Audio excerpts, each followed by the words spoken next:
मी अभंग बलिबेल म्हटलं की तोंडाला पाणी सुटतं. हे आहे. तर आपण आता सुरुवात करूयात बलिबेल बनवायला. हे आहे कोथिंबीर,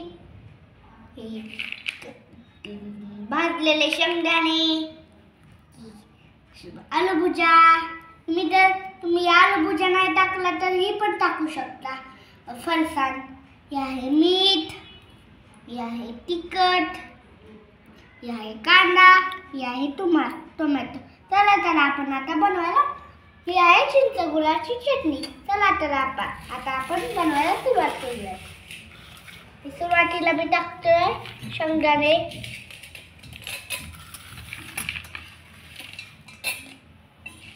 चांगले घालून घेतो. अजून शेंगदाणे टाकतो, घालून घेतली. आता टाकतोय मी कोथिंबीर. मी पण टाकल्यावर चांगला हलवून घेऊ.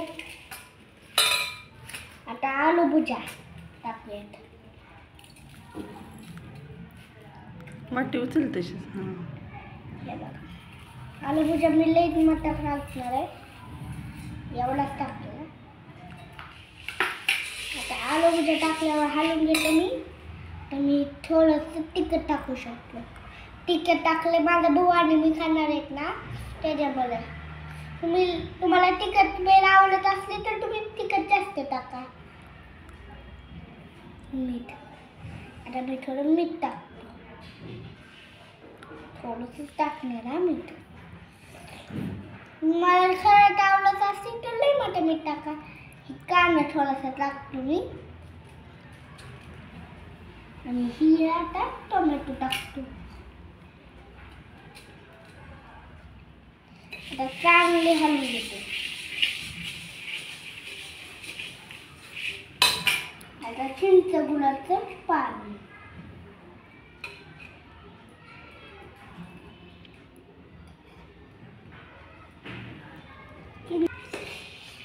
अशी बेल नक्कीच ट्राय करून बघा, तुम्हाला लई आवडेल.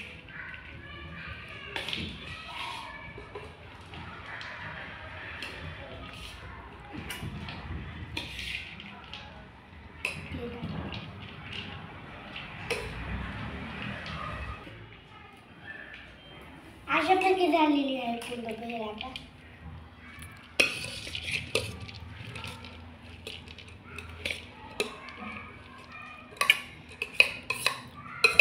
उन्हाळा आलं की जेवायला नको वाटतं आणि रोज रोज अशा प्रकारचे काढून घेतो.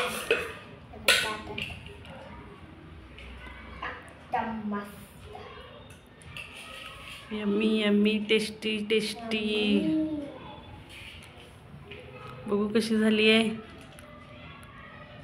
छान. टाक अजून.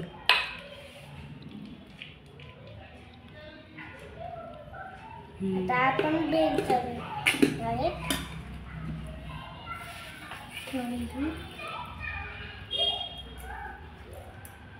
आलू भुजिया टाकतोय. टोमॅटो,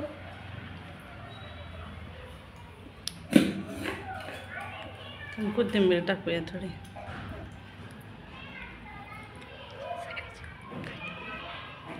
जेवायला आम्हाला उन्हाळ्यात काही जेवण वाटत नाही, त्याच्यामुळे फक्त असे पदार्थ मस्त खाऊ वाटतात.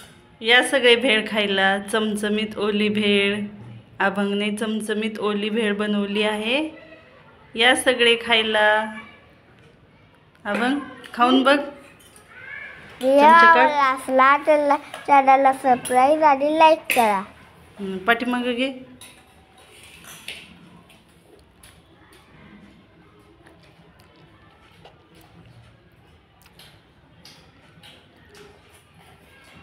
मस्त.